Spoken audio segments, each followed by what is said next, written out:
For number 9, we are now determining the area of surface of y is equal to 5x as x runs from 0 to 3 whenever we have the solid generated about the x-axis.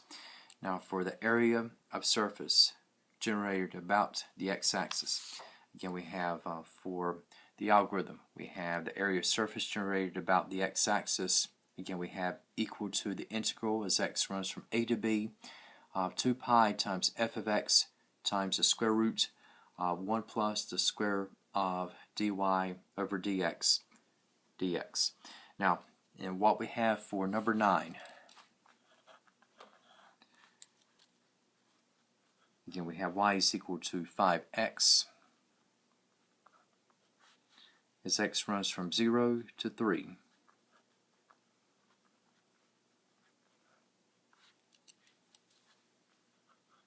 For the first order derivative of the function, this will be a constant, and so for the square of the derivative, we have 5 squared, which will be at 25. And so in substituting the quantities in the determination of the area of surface about the x-axis, okay, again, so we're integrating as x goes from 0 to 3. And we have 2 pi times f of x, which would be 5x.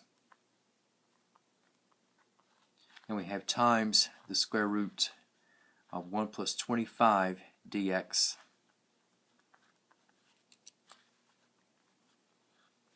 And so we're looking at integrating from 0 to 3. And we have 2 pi times 5x, so this will be 10 pi x times the square root of 26 dx. And as for the antiderivative, we have 5 pi x squared times the square root of 26 as x runs from 0 to 3. And for the area of surface generated about the x-axis, okay, we're going to have 45 pi times the square root of 26 square units, and this will be about 720.86 square units when approximated as a decimal. Now, if we look into problem number 10, okay, now we have y is equal to 5x plus 4 as x runs from 0 to 3. So instead of the monomial 5x, we had the binomial 5x plus 4. And to see how much of a difference, okay, the addition of 4 is going to make, now we have in the setup,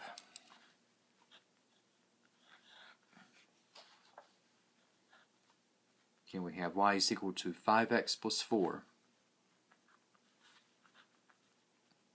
as x runs from 0 to 3. And so for the first order derivative, again, this will be at 5. And the square of the derivative will be at 25.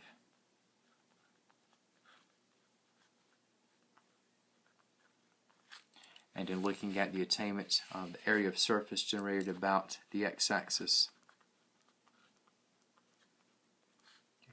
so again, we were looking at integrating from 0 to 3. And we have of 2 pi times f of x, which would be at 5x plus 4. And we have times the square root of 1 plus 25 dx.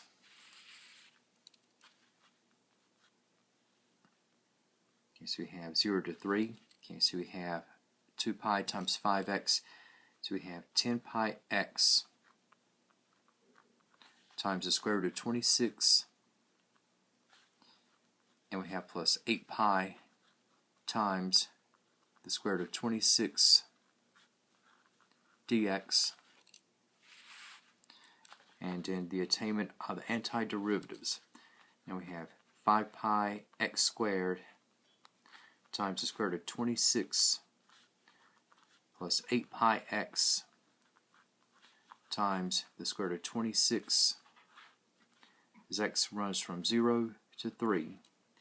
And for the exact total on this, we have for the area of surface, this will end up at 69 pi times the square root of 26 square units, and as a decimal approximation, this will be just over 1105.3. Now, and what we have with regard to the remaining problem, now we are looking at the area of surface for y is equal to 2x plus 1 from x equals 0 to x equals 4, once again as the solid is generated about the x-axis. So we're going to have in the setup with the function y is equal to 2x plus 1 as x runs from 0 to 4.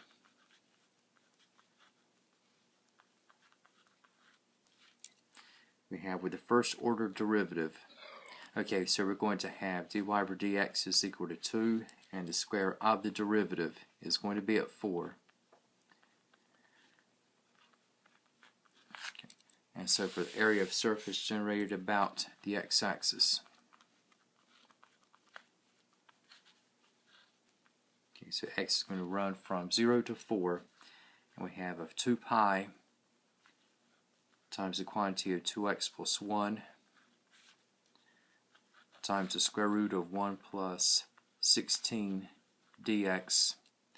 And so we have in the setup, now we have the integral, okay, as x runs from 0 to 4, okay, and distributing what we have with the first term 4 pi x times the square root of 17. Next term we have 2 pi times the square root of 17 dx, and as we look into the antiderivatives, okay, we're going to have 2 pi x squared times the square root of 17 plus 2 pi x times the square root of 17 as x runs from 0 to 4, and now at the lower limit, okay, the expression will be negligible. However, with the upper limit, okay, this will entail what the outcome will be for the area of surface, and for the exact value, this will be 40 pi times the square root of 17 square units, and as a decimal approximation, this will be roughly 518.12.